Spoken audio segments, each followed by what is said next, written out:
more. Tonight, Maui's top emergency official, who defended a decision to not sound sirens as a ferocious fire raged, has resigned, effective immediately.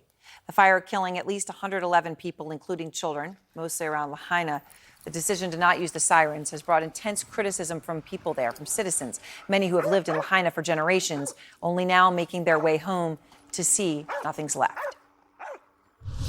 It's hard to take in, just seeing all this devastation. We grew up here. This is home to a lot of us. Bill Weir is in Lahaina tonight. And Bill, you've been speaking to many residents there who are returning. What are they telling you? Well, right now, Aaron, there's just so much angst and worry over that number of the missing. Over 1,000 people this many days, 10 days after the fire. There is spotty communication. We're at the mercy of cell signal now for the live shot, so if it breaks up, that's why. But the roads are open, the communication is largely back, and a lot of people think if we'd heard from these people, we would have heard from them by now. So they're sort of processing through the stages of grief, while the dog teams, the cadaver teams, sift through this 3.5 square mile crime scene, essentially.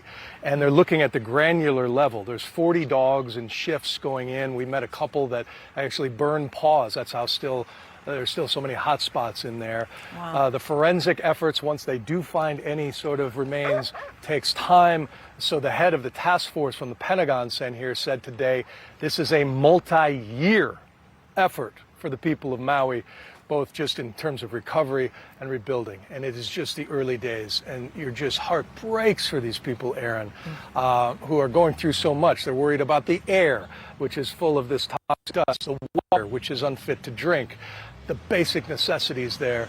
But the aloha spirit endures, and most of it is just community-led, pulling together.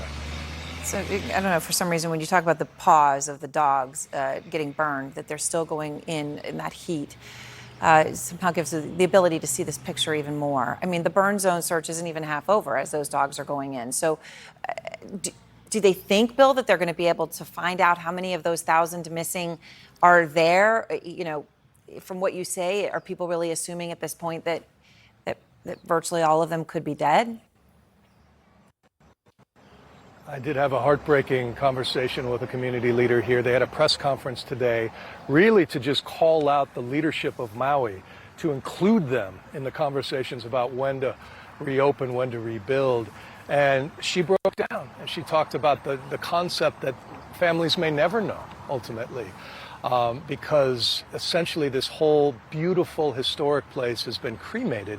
There are fears that there are storm systems that are coming that could bring rain late in this weekend, which would wash a lot of what's in Lahaina into the sea.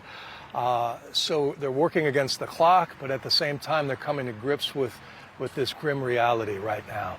There's just so much loss and pain right now. And the average tourist doesn't understand maybe the history behind it, but these people need our support more than ever. Bill, thank you. Bill in Lahaina tonight. As you can see, the cars behind him, people coming, residents who are allowed to go back home. Of course, home is gone. Well, next, the brutal Wagner Group, which has been behind some of Putin's biggest gains, could soon be focusing its attention on a country where American troops are now stationed, at least 1,000 of them.